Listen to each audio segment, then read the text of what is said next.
नमस्कार, हम NDDB dairy services से हैं। हम पूरे भारत में 4 सीमेन स्टेशंस मैनेज करते हैं और हर साल 5 करोड़ सीमेन स्ट्रॉस को सुपीरियर एनिमल जेनेटिक्स के नाम से सप्लाई करते हैं एआई के लिए। आज हम एक फार्म पे आए हैं जो एसएजी ब्रांड के सीमेन स्ट्रॉ को इस्तेमाल करते हैं नस्ल सुधार के लिए। आइए हम उनसे मिलते हैं, बात करते हैं।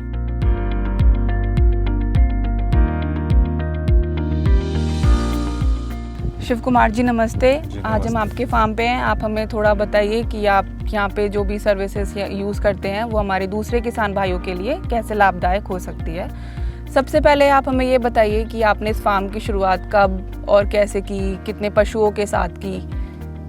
मैंने ये फार्म सन 2015 में शुरू किया और स्टार्टिंग में मैं 5 गाय लेकर के आया जो कि साहिवाल नस्ल की थी, और राजस्थान पंजाब घूम कर के जो मुझे ठीक लगी वो 5 साहिवाल लेकर के आया था जी। दूसरी बार मैं गिर लेके आया और ज़रूरत के अनुसार स्टेप बाय स्टेप मैंने लगभग 5 साल तक गाय परचेज करी है। बेसिकली तो मैंने देसी गायों पर ही जाना था, फिर दूसरा तो मुझे भारतीय गायों पर ही रहना था, तो मैंने सोचा कि गिर भी ले आते हैं अगर।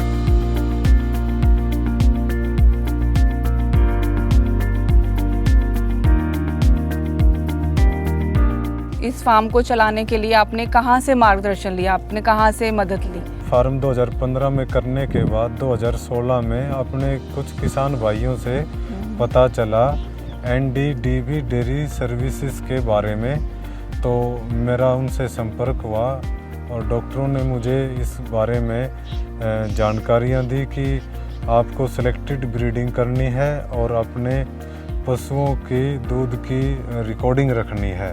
कुछ महत्वपूर्ण बातें उनसे मुझे पता चला जिस पे मैं काम कर रहा हूँ। कोई डॉक्टर आपके फार्म पे विजिट भी करके गए? हाँ जी, 2016 में ही डॉक्टर मेरे फार्म पे विजिट करके गए और मुझे लिखवा करके गए कि ये 4-5 पॉइंटों पे आपने काम करना है, इनका ध्यान रखना है। जैसे कि सिलेक्टेड ब्रीडिंग, सिलेक्टेड बुल, उसी के एआई करके आपने गायों को गर्भवती करना है जिससे पैदा होने वाली बच्चियां अपनी माँ से ज़्यादा दूध दें और नस्ल में अच्छे बॉडी के करैक्टर भी आए। ओके, तो आपने उसको फॉलो किया आज तक? हाँ, उसको आप उस चीज़ को फॉलो कर रहा हूँ, रिकॉर्ड भी रखता जा रहा हूँ। जैसे डॉक्टर साहब ने बताया था वैसे वैसे मैं करता जा रहा हूँ। तो आपने इसका रिकॉर्ड पूरा मेंटेन करते हो, आप जो होता है सारा लिखते हो पूरा? हाँ, जैसे डॉक्टर साहब ने बताया था कि जब भी आप एआई करें तब लिखना किस बुल से कर रहे हो, इन ब्रीडिंग ना हो जाए, जो बुल से आपने गर्भवती किया है जिस दिन किया है वो डेट रखना, ब्याते समय उसका टाइम डेट नोट होना चाहिए। सभी जो बताया था 4-5 चीज़ें बताई थी, सभी पे मैं काम। आपने गायों की नस्ल सुधार के लिए आगे के लिए क्या सोचा है?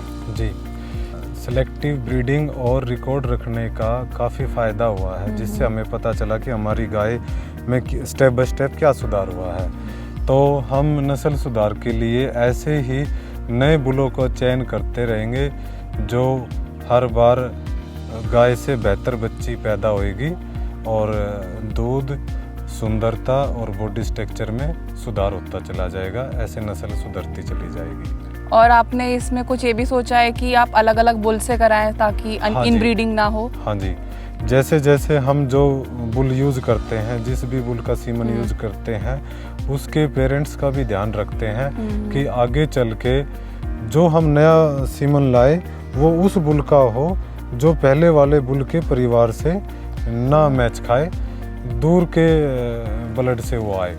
वो आपका सारा रिकॉर्ड में मेंटेन रहता होगा आपका? वो सारा रिकॉर्ड मेंटेन करते हैं और अपने एनडीडीबी डेयरी सर्विस से भी हम पता करते रहते हैं कि भाई हम ये बुल की बच्ची है और ये सीमन यूज करना चाहते हैं, इसकी हिस्ट्री बता दीजिए, कहीं ये इन ब्रीडिंग तो नहीं हो जाएगी। तो वो पूरा लिख करके हमें दे देते हैं, वो इन ब्रीडिंग नहीं होने देते।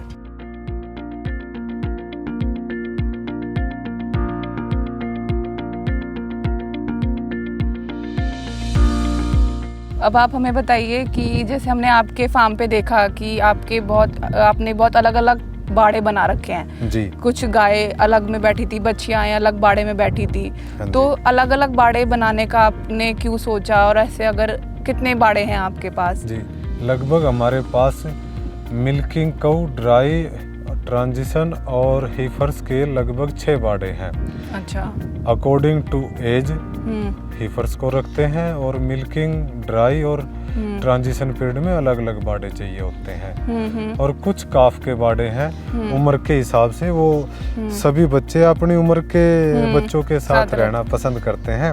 तो मतलब आप अब जितने भी आपके पशु हैं उनको आप खुला रखते हैं, बांधते नहीं है, उनको खुला माहौल खुला देते रखते हैं, जिससे वो एक दूसरे के साथ फ्रेंडली रहते हैं। और बांधते हैं जब जरूरी होता है, जितना जरूरी हो इतना, जितना जरूरी होता है। जैसे उसको खाना खिलाना है तो बांध करके खिलाते हैं, तो वो एक दूसरे को मारती नहीं है। अच्छा। क्योंकि इनको कुछ एक गायों को जैसे सींग है, तो उसको बांध के रखेंगे तो दूसरे को खाना खाने से नहीं रोकेगी। अच्छा।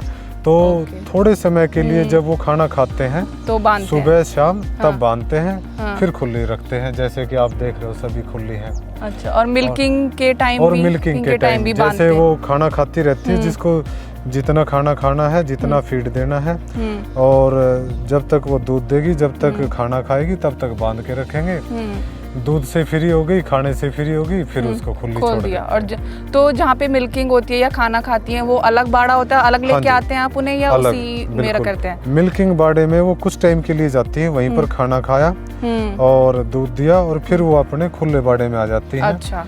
शिव कुमार जी, आप हमें थोड़ा सा पशुओं के आहार के बारे में बताइए, आप इन्हें क्या खिलाते हैं? पशुओं के स्वास्थ्य के लिए, मैं अपनी गायों के सभी स्वास्थ्य के लिए, इनको अच्छे दूध उत्पादन के लिए एक बैलेंस राशन, जिसमें सूखा चारा, हरा चारा और संतुलित राशन, जो कि मेरे को एक बार एक रिटायर्ड पशु चिकित्सक से मुलाकात हुई थी। उन्होंने मुझे इनका संतुलित राशन का डिटेल बना के दिया था, जो मैं वैसे ही खिला रहा हूँ, और ये सभी मेरे नज़रिए में स्वस्थ हैं, चाव से खा रही है।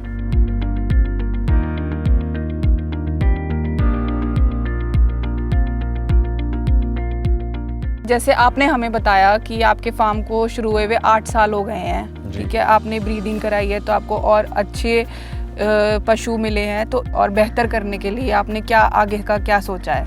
जी, जैसे हमारे नस्लें सुधरती जा रही हैं, इसके लिए मेन तो है कि अच्छे बुलों का चयन करके हम बच्चे लेते रहें, और उसको हम दूसरे किसानों तक पहुंचाए, दूसरे सभी लोगों को पता चले कि अच्छी गाय ऐसी हैं, ऐसे पैदा होती हैं।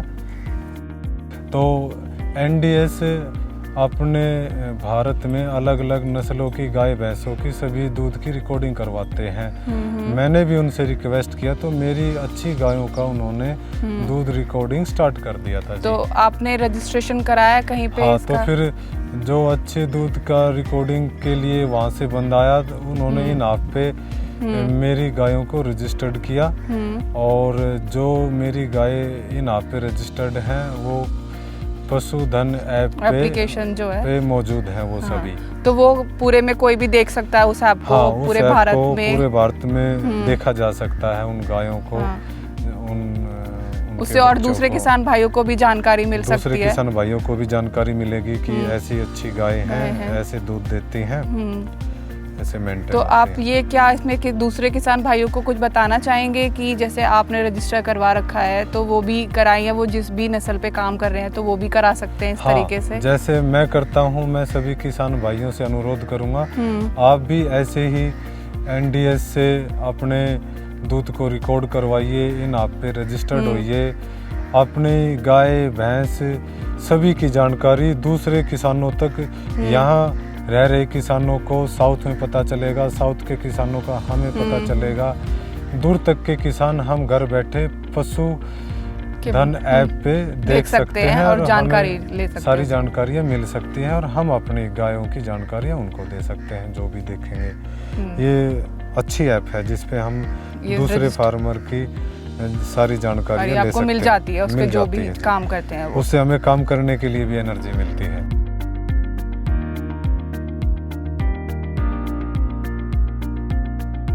ये इस फार्म को चलाने में जो आपके खर्चे आते हैं उनको आप किस तरीके से मैनेज करते हो? जी, खर्चे जी मैं समझता हूँ दो प्रकार के हैं हमारे। एक तो जब गाय स्टार्टिंग किया तो स्ट्रक्चर पे खर्चा हुआ, प्लस गाय खरीदी, तो मैंने ये सोचा था कि मैं धीरे धीरे बढ़ाऊंगा। जैसे कि आपने पूछा था कि इतने बाड़े हैं, तो मैं पहले 1 बाड़ा बनाया, 2 बनाए, ऐसे ही 5 गाय लाया, फिर 10 लाया। ऐसे स्टेप बाय स्टेप मैंने खर्चे किए। इससे मुझे बाहर से पैसे की जरूरत नहीं पड़ी। मैंने अपने पैसे से ही काम चला लिया, बाहर से कोई लोन वगैरह की आवश्यकता नहीं पड़ी। तो बड़ा खर्चा मैंने धीरे धीरे किया। दूसरा ये कि रूटीन में इनका जो खर्चा होता है वो मैं इनका दूध बिकता है, तो जो दूध के पैसे आते हैं उनसे मैं इनका रूटीन का खर्चा कवर करता हूँ, चला लेते हैं। जी, मैंने अपने फार्म को एक बार में पूरा स्टार्ट नहीं किया, स्टेप बाय स्टेप गाय लाया हूँ, स्टेप बाय स्टेप मैंने बाड़े बढ़ाए हैं। ठीक है। तो मैंने कोई लोन नहीं लिया, मैंने मेरे घर से ही अपनी गायों को जो आपसे जितना हो पाया आपने उतना जितना हो पाया मैं घर से ही करता रहा जी। मैंने कोई लोन का सहारा नहीं लिया।